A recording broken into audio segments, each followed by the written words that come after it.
We've been about this work: diversity, equity, inclusion, belonging, shared through the voices of a white woman and a black man. We bring lived experiences.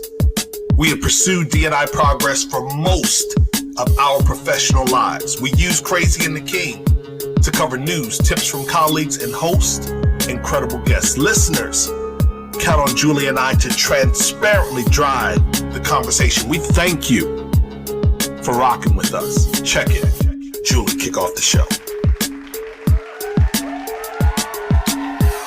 Welcome to Crazy and the King. Now, I'm missing my podcast partner, but I actually have a surprise and special co-host on today.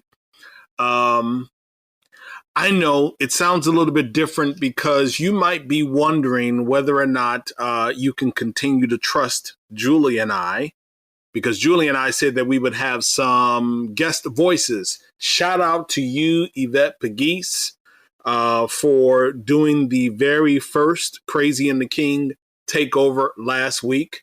You and your guests did an amazing job. I learned something when I listened to that episode, and I so appreciate you for stepping up and doing it in such a beautiful and informative way. So Julie and I, we promised that in the month of October that we would turn every episode over to someone from the disability community, and we are not going to let you down. I have a co-host that is going to join me after I run through some of our pre-show or pre-conversation shenanigans. And today we're going to be talking about anxiety. Anxiety is not a shenanigan. Anxiety is something that is very much so real, and learned, in my preparation for the episode, some of the, common triggers for that. It happens at work, of course, changing in role and responsibility. It happens in people's living arrangements. Anxiety can be spurred because of the birth of a child, family, relationship problems, major emotional setbacks, just a variety of different things that can trigger an individual's anxiety. And my co-host for this episode, well, she experiences anxiety. And so we're going to talk about it from her professional vantage point. So before we get to that, I do want to just bring your attention to the fact that the work never stops.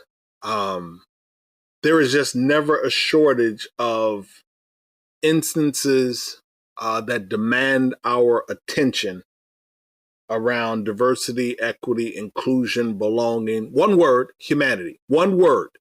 One, humanity.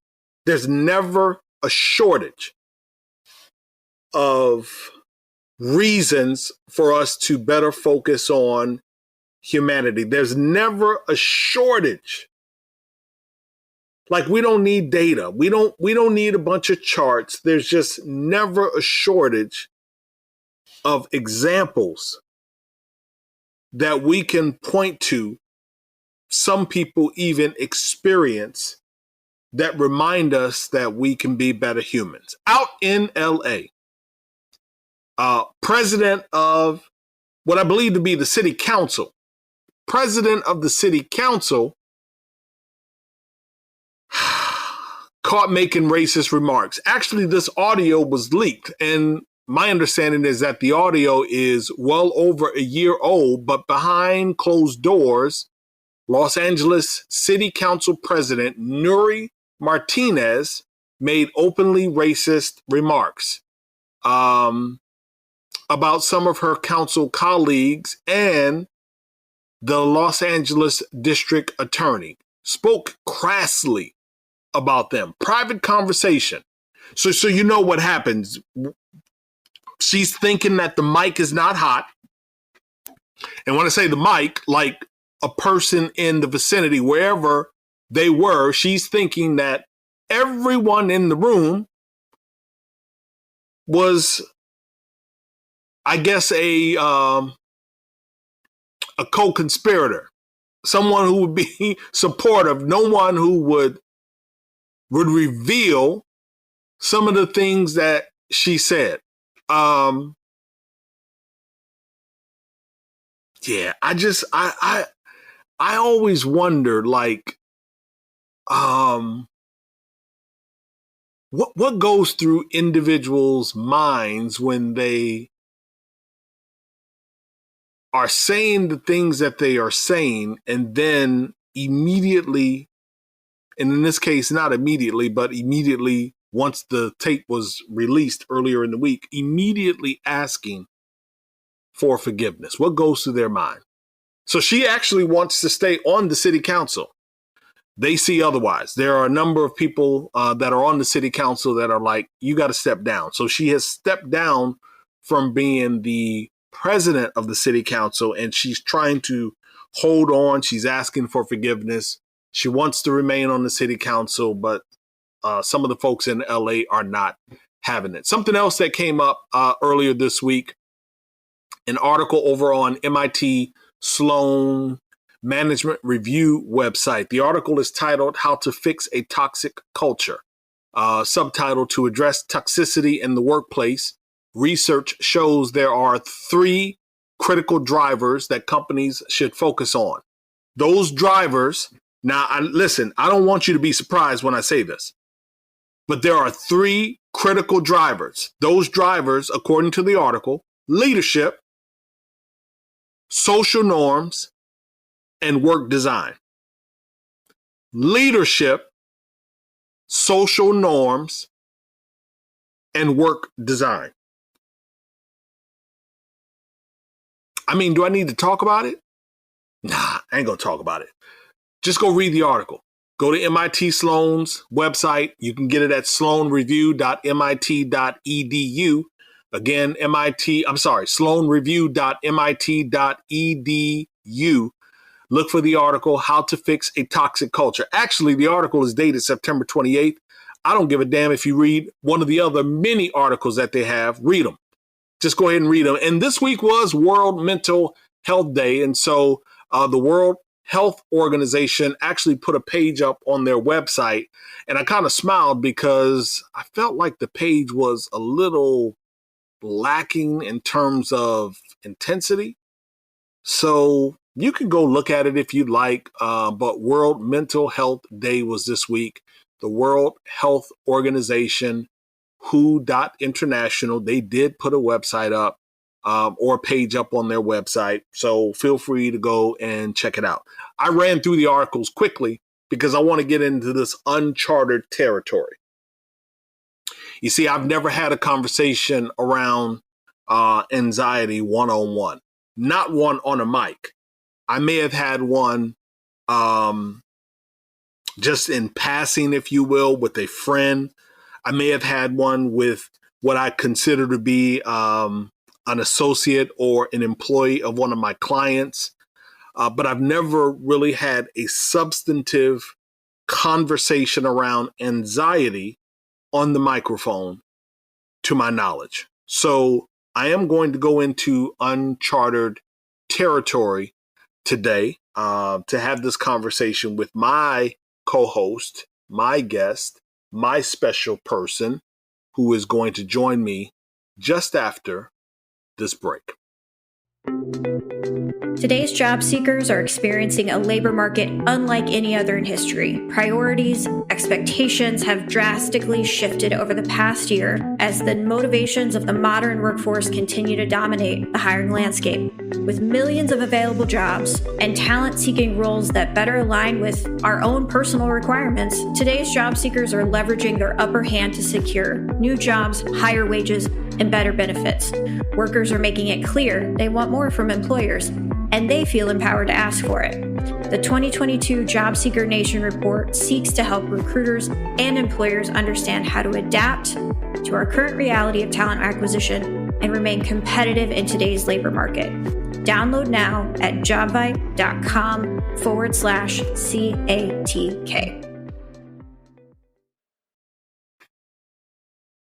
All right. right, awesome. So you all, as I shared with you, you weren't supposed to really hear my voice this month, all of this month, because what Julie and I wanted to do, we wanted to turn Crazy and the King over to people from the disability community. We really wanted to center and amplify their voices, their narrative, their experiences, the acumen that they bring to the conversation, because I am a firm believer, even as much as you all know me for being a person in the DNI, DEIB, IND space, I'm a firm believer and one of the first to admit that none of us has a monopoly on how best to approach the work of DNI. And so I always say, run from any individual who says they have all of the solutions. Run from any individual who says that they are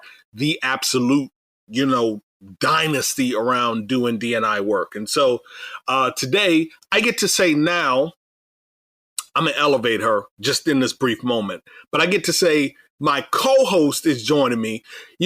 My boss is over in Paris somewhere, but my co-host is Ciji Gardner. And I actually had a chance to indirectly meet Ciji last week. I was on or at a client event, and while on stage prior to delivering my message, I challenged Ciji sitting to my far left back corner table, like the last table in the room. I challenged Ciji. I said, stand up, stand up, stand up. And she stood up, and she had a bit of hesitation, a bit of trepidation, wasn't sure where I was going to take the conversation, but it was a beautiful experience. And as a result of that experience and her standing up, she today is co-hosting with me on Crazy and the King. Welcome to the episode, Ciji. How are you? I am great. Thank you so much for having me. You are most welcome. So I want you to give our listeners your version of an introduction. Like, tell them who you are in your own special way. And Ciji, I don't want you to do like the Twitter version, like the 140 character version.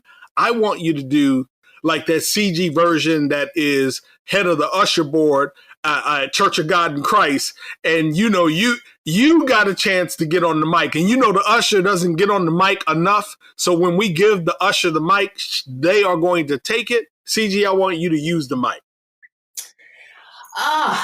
Awesome responsibility. So how I experienced that moment, or came to that moment, was I had not been in person for a long period of time. I really think it was pre-COVID since I had, convened with colleagues. So quite a bit of time had gone past. We have a high, remote culture, great. But I was really coming to that event and feeling a lot of trepidation, but wanting to have some intention around what I wanted to get. And so when I saw you on the bill and was excited to hear what you had to say, something about what you brought to the room and kind of what I was hoping to, manifest that day, allow me to say, you know what, I'm going to take a risk. I am absolutely not the person who kind of puts the hand up first, jumps up, wants to, speak in a room of a couple hundred people. But I felt called to do so. And I'm first a believer. And so I just wanted to be open to the message. And the DE&I message was really strong to me in that room that day. Yeah, and in part, that hesitation and trepidation, I haven't named it as of yet. And so this week's episode, we're focused on anxiety in the disability community. And is it fair to say that part of that hesitation is because of is it clinically diagnosed, or is it self-diagnosed anxiety? Both. Several years ago, I want to say probably a good 20 years ago, I absolutely was diagnosed with depression and anxiety. I even had a bout with medication, which I did not love. And so I really can identify, triggers. I can identify burnout. I can identify when I'm going through those periods, insomnia. So COVID absolutely kind of heightened that and, just made the world smaller and more unsure. And so those things were exacerbated. So I started to feel it again in the last couple of years. But yeah, but several years ago, clinically diagnosed, but only a couple years ago would I even discuss it again with a doctor. As I was preparing for this week's episode, and I just went through a little bit of an exercise this morning, and I typed the word anxiety in my search bar while I was in my email client, and surprisingly, and I'm fairly new to Microsoft Outlook, and so what Microsoft Outlook rendered were all of the emails where the word anxiety sits somewhere in the message, whether it be in the title, whether it be in the subject, whether it be mentioned in one of the articles. It showed me all of my emails where the word anxiety was present. And today, and this recording is happening before 1 o'clock, but today I have no less than 20, I think it's like 23 emails where the word anxiety shows up at least one time in that email. Now, here's what was interesting to me. For some, they may say, well, okay, well, 23 is not a big deal. And certainly 23 is not necessarily a big deal because every single day I get somewhere in the neighborhood of 400 or 500 emails. Get it. But what was interesting for me is that they weren't all white papers. Like they weren't articles, white papers, academic research. Right. They were journalistic pieces. They were some newsletters. They were some articles from a Forbes, a Fortune, the Atlantic, if you will. It was a variety of emails. They were actually emails from clients or from people that I'm coaching, people that I receive messages from. So what are we missing? To me, I said, okay, well, that's, I don't know, 5, 10, maybe 15% of your message consumption or message receipts for the day. That's 15, 20% of what are we missing, Ciji, when we are or are not discussing anxiety? So anxiety in the workplace, anxiety as a Black woman, as a mother. So I'm married, 3 kids. I've got a stepson. I've got, we've got a blended family. So always had a lot going on. And then in terms of career, you remember that room, one of very few people of color within that room. And so there's certainly a lot that goes, I feel, with that. And so there is, I don't know, just a lot of pressure. And so that to me is the piece that maybe rounds it out of where that anxiety kind of comes from and lives. When you say the pressure, you mentioned a few dimensions, intersections, if you will, the mom, the wife, the professional being in that room. You mentioned a number of intersections, and some listening may say, I mean, come on, being a mom, just because you're Black, being a professional, being one of few in a room, is that really enough for us to be having a conversation? Is it really necessary for Torin and Julie to talk about anxiety? I mean, do we need to really do this takeover thing? I guess I'm wondering, are we committed enough to the conversation? You are a person who lives with it and has had to live with it, and I want to talk about that.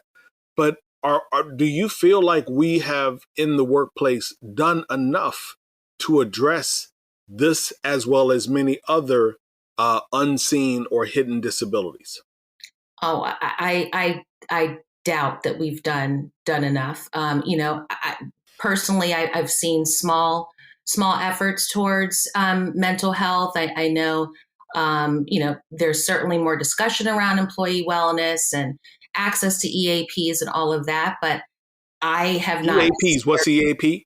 Employee assistance programs. We are connected with different services. But no, because if I personally don't feel, I mean, part of the thing that prompted me to stand up was you asked, reveal something that you've never revealed before to your colleagues. Say that again. And I want you to say that I want you to say it again because I want people to hear that. I want people to know I stood in a room. I'm as authentic as they come.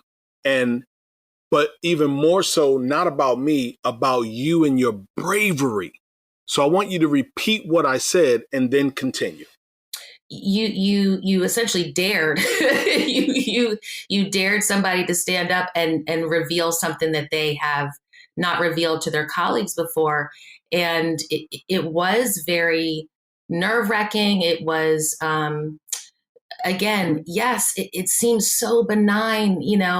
I did grow up in predominantly white schools. These are very benign things in this day and age, but they still impact an individual on a day-to-day basis when you're one of few, or you're, maybe more eyes on you, or you're concerned about carrying other people's messages forward. I think those things can weigh on on certain people, and they certainly weigh on me. So yeah, some of that, what I consider more mundane, it's been around for, 20, 30, 40 years. Yeah, it still impacts individuals, and still can be anxiety provoking when you're one of few. And again, you said, no, we have not done enough in corporate America, in corporate corridors. And so, having lived with it, having matriculated, grown in your profession, been productive, certainly engaged, what could we do if there was just one thing? What's one thing that we absolutely can do as leaders, as people who are supposed to be in a supportive, maybe Ciji as a person who doesn't have an HR related title. What's one thing that you've seen work that maybe not enough employers or others are implementing, exploring, considering? What's one thing that you might mention for them? What has been helpful for me, or something that I really valued, and it's only been in a couple of workplaces, was access to a coach. Okay. One was kind of resourced or funded by the employer several years ago, and one I funded, and it was a considerable amount of money. But I do think having some level of support that's outside of your kind of immediate team or immediate leadership culture team, it can be helpful, but a place that understands your culture and where you can have more frank discussions. I think it helps to take the air out, or at least I've found that helpful. That plus, kind of some, exercising and walking, and kind of literally trying to force myself to change up on my mindset. So I want to see if I can get this question framed the right way. I struggled when I was trying to put it together, and you've actually sort of laid the foundation as my co-host today. You seriously have said COVID, it being the first time that you have been amongst colleagues in a few years. So you used the word COVID. You actually used a moment ago the phrase mental health. I absolutely appreciated that. And I want to bring those two together because for some, and just work with me on this. For some, their increased use of the word anxiety has been more attached to COVID and not mental health. People feeling like we're just more anxious because we've been shut up in our domiciles. We've been absent or devoid of personal contact. They have attached in for some, not many, not all, but more of that use is attached to the event of COVID and not the presence of mental health. And that because we are moving away from COVID and sort of returning to some degree of normalcy, Right. my question is, are we being premature? Are we being dangerous or reckless so that I can really make a point by attaching it more to COVID and this too shall pass versus it's mental health and it is here with us? Yeah. Yeah. I absolutely agree. And I think it is mental health and it's here with us. And COVID had an impact and it's had a sustained impact, but it really was more of a reveal. For me, it just showed, perhaps this ability to kind of keep going, keep going. I no longer had those same tools. I wasn't able to quite cover it up in a way that I maybe was previously. It forced me to really take stock and get some help, do things differently. Can you elaborate on that? When you talk about and use phrases like covered it up, it revealed, it forced me. Yeah. These are all like action words. I'm not an English major. I don't know if those come in the verb category, the adverb category. I don't know which one they fit in, but I just know that you just used words that said, I had to do something. I had to do something. I had to do something. And so what was different? I know COVID was different, but what was different? Because it would be easy, CG, to just say, I got to spend more time with my beautiful children, my family. I got to get more stuff done. I saved maybe a little bit of money, a little less road rage or having to deal with that. It would be easy to just simply say, but why was it sparked? You were home. That is your happy place. For lack of knowing your living scenario, it's safe to say, or one could assume, that's your happy place. So why did the last couple of years force you, CG, to have that honest and more vocal conversation? Even after, I would say, kind of on the tail end of COVID, I was a bit more, a little bit run down, but in some ways, COVID kind of energized me. To your point, we did save some money, we did cook more at home, things like that. But after that piece, things got really busy at work. There was just such an increase that the swing back was really big. And so I found myself working many hours. We were stretched. I was stretched, I think, across a couple of different roles.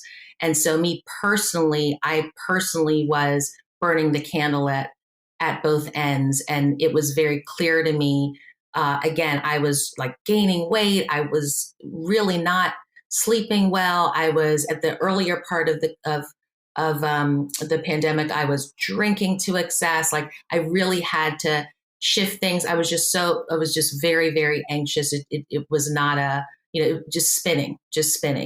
So I needed to shift gears. I really needed to shift gears. Yeah, on the drinking thing, full transparency, my podcast partner and I, she's somewhere listening and smiling right now because it is nothing for me to have a beverage while we are recording. Now, mind you, this is our traditional recording time. So it's nothing for me to have a beverage. I have almost a full bar in my office. I had to kind of look, so it's mine. It's my office. I work from home. Well, if I'm honest, I have a full bar at my physical office too. So, but I appreciate that acknowledgement and whatnot. So let's stay there in the quarter for a moment. Work increased. You had to kind of shift some things and move around, but this isn't new to you. You did say that there was a bit of a lull in your anxiety, or certainly how it presented itself in your day-to-day.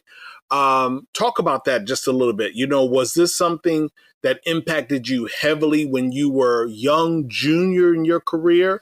Does it impact you when you maybe get a promotion, and because you get the promotion, I'm now doing something new, trying to build a new relationship with my leader, so my anxiety shows up?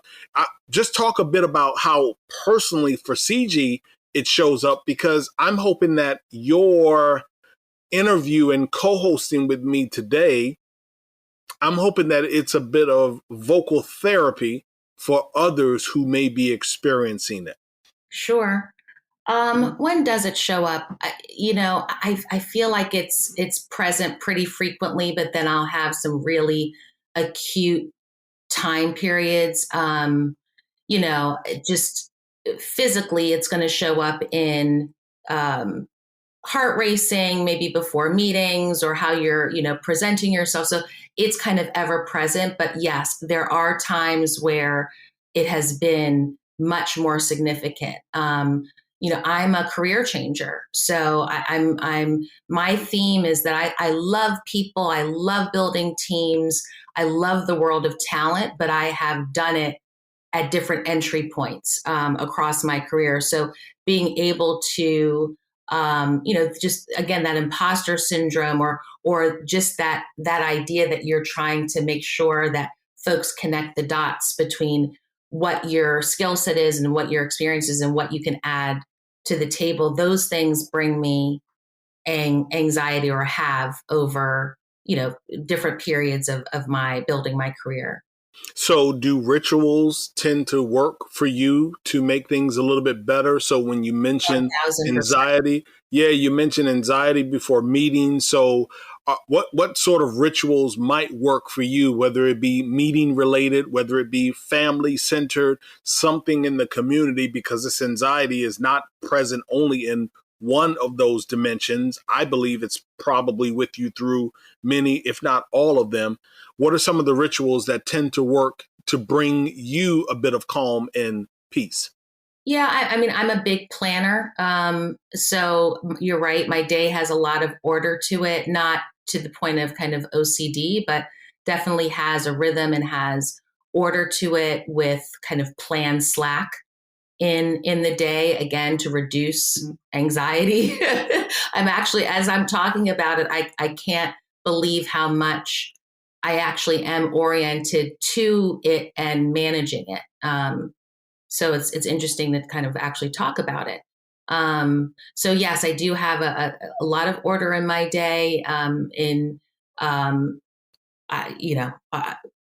Lots of order in my day.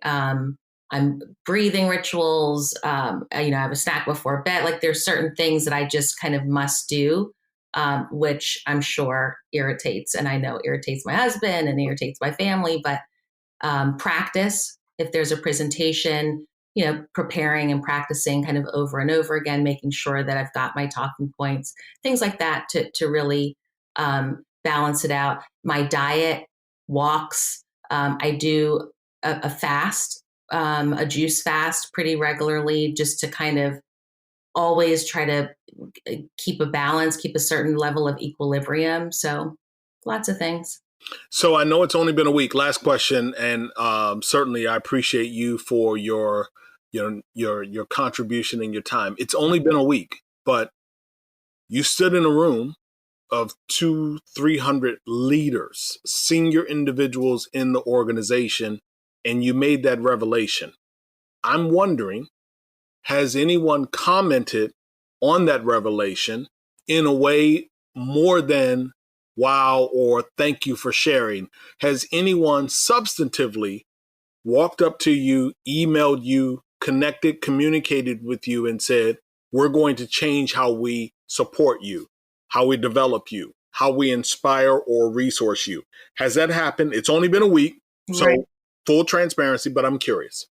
So I've had quite a number of people, like maybe a handful of people, come up to me and just thank me for the bravery. I felt like you. I didn't, for stepping outside your comfort zone. So I really appreciated that. And I have had discussions with my leaders, even that week, just around the need for a different focus on DE&I internally. So I think it has sparked perhaps a different way of maybe figuring out how to support me, because I don't know that it's always known.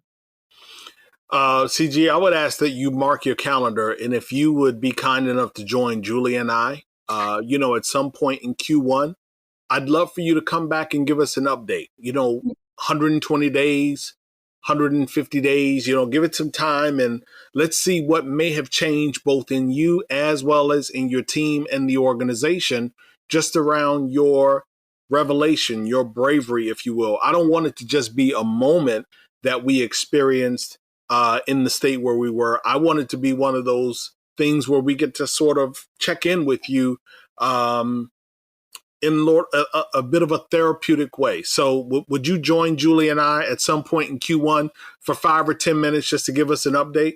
Absolutely. And would love to meet Julie as I learn more about her and have listened to both of you. Love that. Thank you. So any closing words that you have before you get back to your wonderful day? Just to say thank you. Thank you for continuing to push me. I just really appreciate you being open to having me and to exploring wherever this might go. Ciji Gardner, a leader inside of a category leader. Maybe next time she'll let us know who she rocks with. But for now, she gets to be my personal friend. Thank you for joining us on Crazy and the King. Thank you so much. Most welcome.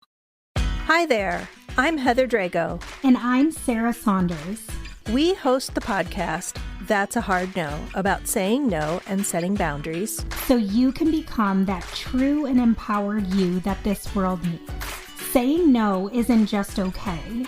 It's the key to living an authentic, fulfilling life. I'm a licensed professional clinical counselor. So while this podcast is in no way a replacement for one-on-one therapy, I suppose I know what I'm talking about. I'd say so. We talk about learning to say no and set healthy boundaries and how it impacts mental health, physical health, relationships, parenthood, and more. Subscribe wherever you get your podcasts and visit our website, hardnopodcast.com. We're here to help you find your no and say it unapologetically. That's a hard no.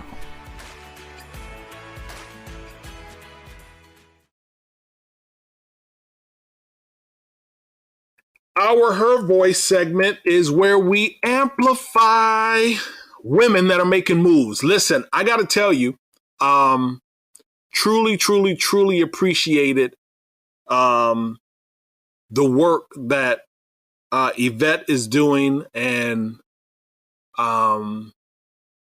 how she amplified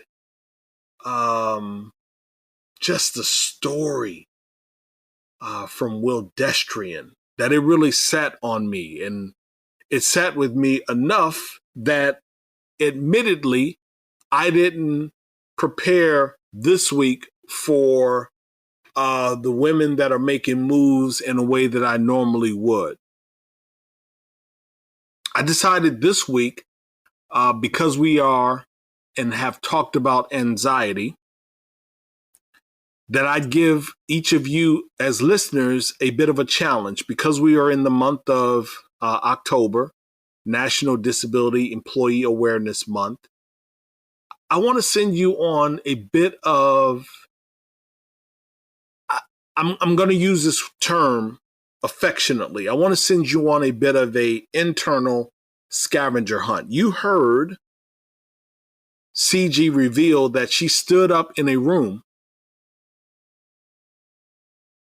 and she bravely shared that she suffered with anxiety, had certainly never said that in a room that large before, may not have shared it with any of her colleagues before. I want to send you on a scavenger hunt this week.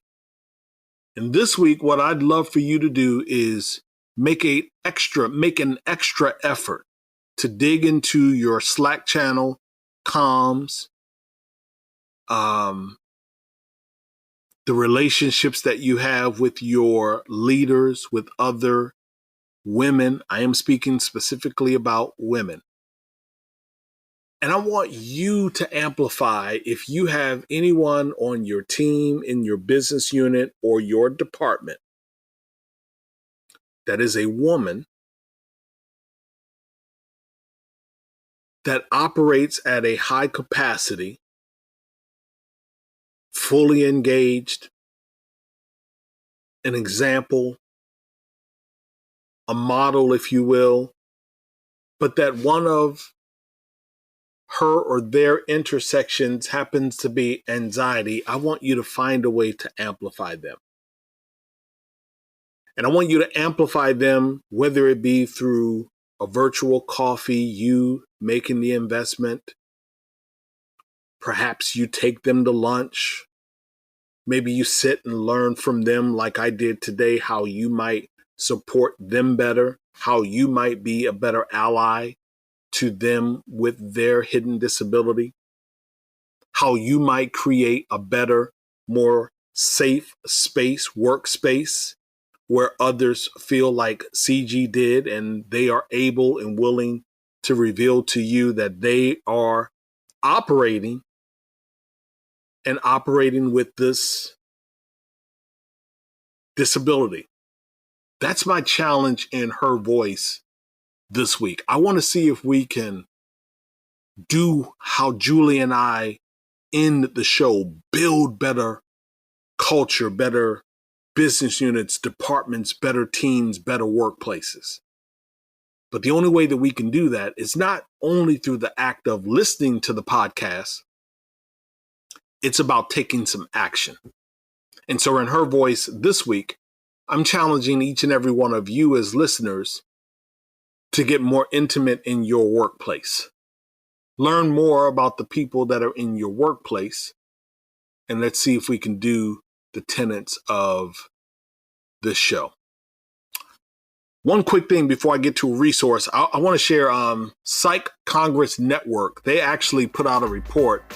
I want to say their website is, oh my gosh, it's a long one. I hate when there are these long websites. But this is an article dated from February of this year. Just go out and Google Psychiatry and Behavioral Health Learning Network. Psychiatry and Behavioral Health Learning Network. I'm going to share that with you. If you can't find this article, title of the article is Mental Health of U.S. Workers Hit All-Time Low at End of 2021. Mental health of U.S. workers hit all-time low at the end of 2021. The article was written by Jolynn, Jollynn Tumolo, Tumolo, Jolynn Tumolo. And in the article, she really highlighted how so many people are struggling, but she really amplified that a lot of men are struggling. And so I don't know what your organization may be doing around hidden mental illness, mental health, mental awareness in the workplace. But my hope is that all of us are knocking at the door of human resources, knocking at the door of how we are curating benefit schemas, knocking at the door of how we are truly supporting our people. Because just because COVID is leaving, there are still aspects of humanity, real life, that will remain with us forever. And so I'm hoping that we do a better job of addressing this subject in our workplace. Another resource, HBR, Harvard Business Review, has curated a mental health and wellness kit. It's virtual, digital, I should say. You can go and download it. They pulled together 23 research-focused HBR articles that will empower and support your employees' well-being. So, and there's a price for it. So if your HR team hasn't done anything, or you just want to do a little bit more, this digital collection includes some of the latest research and advice from leading experts on facing anxiety and uncertainty, work-life balance for mental health, emotional agility, supporting your team's mental health, and combating burnout. So maybe the HBR Digital Wellness Mental Health and Wellness Kit is a resource that you can take advantage of. Got some practical tips, some coping tips, some guidance and guidance frameworks and tactics. Even has some discussion questions that you can take advantage of. So that may be something that you consider. And last but not least, Disability Twitter. Each week, we pick out tweets from the disability community. Now, full transparency, this week, none of the tweets that I have the hashtag disability Twitter, but the tweets that I picked out do have the hashtag anxiety. Queen of Blur, this one was really good. I liked Queen of Blur. Let me just bring that one up really quickly. Queen of Blur said on Twitter earlier in the week, when your trauma, trust issue, and anxiety hits you, you will always feel lonely. When your trauma, trust issue, and anxiety hits you, you will always feel lonely. Another one that I found on Twitter for the week is coming from, her handle is the Spooky Kiwi. The Spooky Kiwi said, maybe anxiety is just your mind warning you that you're constantly surrounded by the wrong people. I want that to sink in. Maybe your mind is just constantly reminding you that you're surrounded by the wrong people. And last but not least, a good resource. This is coming from abroad. It's Anxiety UK. On Twitter, they are at Anxiety UK. They are the UK's leading anxiety charity. Now, they let you know on Twitter that they cannot provide direct support via Twitter, but I ran through their timeline and saw a number of resourceful articles that you can refer to. Look, that's it. This episode is over. Missing my podcast partner, gallivanting across Europe, doing some things. I'm sure she's being productive. She and I exchanged a couple of text messages prior to her leaving. So I know she's having a good time. Shout out to you, Julie, where you are over with the Unleash folks. Make sure you have a good time. I close reminding each and every one of you to share the pod with your digital tribe. That's it. I'm not going to give our whole close because I'm not really supposed to be here. I just want you to share the pod with your digital tribe. For now, Jay and I are Ghost. See ya.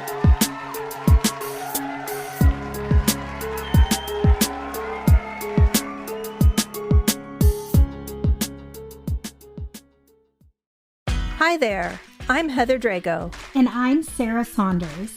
We host the podcast, That's a Hard No, about saying no and setting boundaries. So you can become that true and empowered you that this world needs. Saying no isn't just okay. It's the key to living an authentic, fulfilling life. I'm a licensed professional clinical counselor, so while this podcast is in no way a replacement for one-on-one therapy, I suppose I know what I'm talking about. I'd say so. We talk about learning to say no and set healthy boundaries and how it impacts mental health, physical health, relationships, parenthood, and more. Subscribe wherever you get your podcasts and visit our website, hardnopodcast.com. We're here to help you find your no and say it unapologetically. That's a hard no.